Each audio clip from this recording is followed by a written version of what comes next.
The honourable member for Elgin, St Thomas, London South.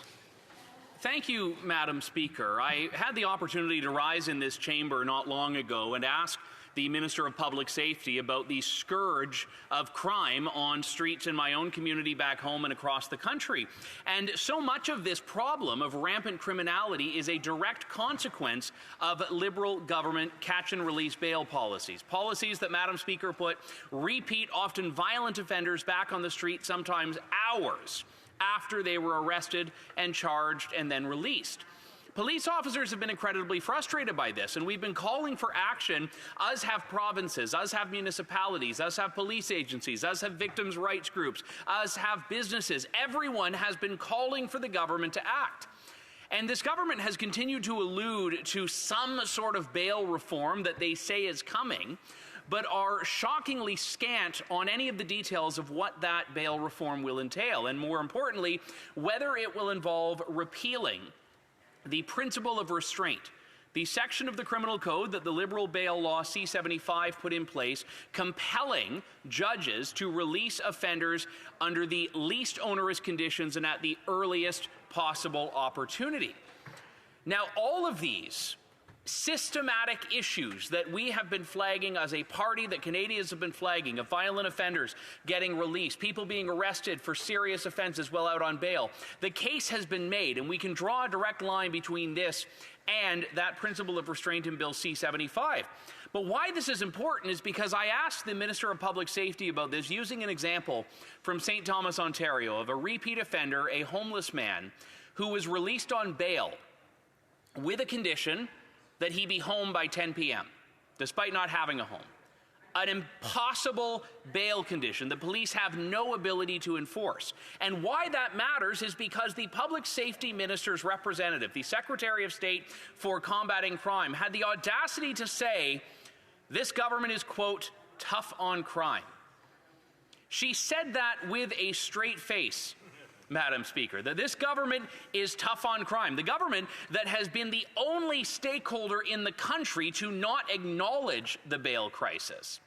When we have NDP leaders, Conservative leaders, provincial Liberal leaders that have broken ranks with their feckless, easy on crime and easy on criminals, hug-a-thug federal counterparts across the aisle here, they've all been in agreement that this is not a tough on crime government. This is a government that is tough on victims, a government that puts the rights of offenders above the rights of victims. And we get a strong sense of what this government has prioritized, despite claiming that some bail legislation is coming at some point, maybe after the budget, who knows. This is a government that has found it high enough on their agenda to propose a ban on large cash transactions. They've decided that banning people from buying a used car worth more than $10,000 is more important than bail reform. They've decided that confiscating firearms from law-abiding gun owners. They've announced they're going full steam ahead on that, despite the Public Safety Minister, not knowing he was recorded, actually defending our arguments about this program's uselessness. But they've decided that seizing firearms from law-abiding gun owners is more important than bail. So my question to the government is, how dare it claim to be tough on crime when they have been ignoring the pleas from virtually everyone else in the country to get serious about bail reform, to do it urgently, to do it imminently, and once and for all put the rights of victims first, Madam Speaker? Honourable Secretary Parliament. Your Honourable Parliamentary Secretary to the Minister of Public Safety. Hello, Madam Speaker. Pleased to be able to respond to the question posed by my colleague, even though he's mixing up apples and oranges. I would like to start by raising the legitimate frustration of many people in Canada when they hear stories about repeat offenders receiving bail. These cases raise issues between the balance between public safety and individual rights, but we need to be careful. We can't mix up symptoms and causes. The example, a homeless person put on bail does not show that the legislation is inefficient.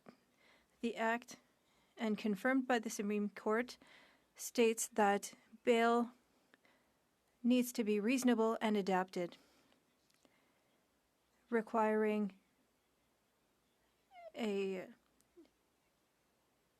cutoff time is not reasonable. It's up to the courts to guide those who make decisions on the field.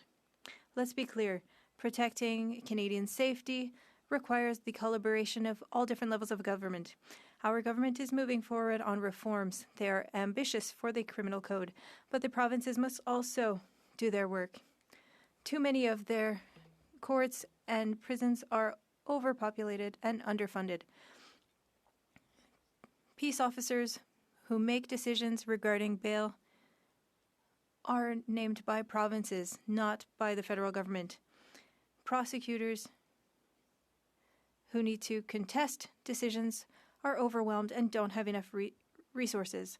And police officers need support from provinces so that offenders remain behind bars.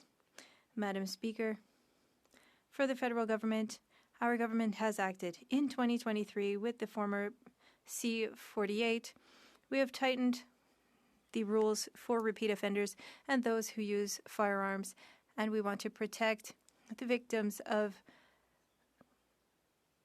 violence. And this was supported by all provinces and territories, included those with Conservative governments.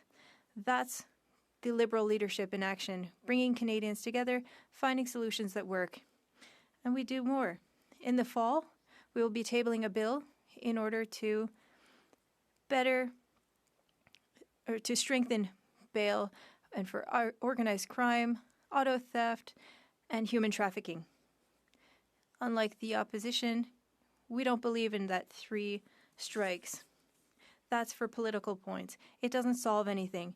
This has failed everywhere it was tried in the United States. Even Conservatives seem to have understood after losing the previous election. They did not even include this in their own Bill C-42 on bail.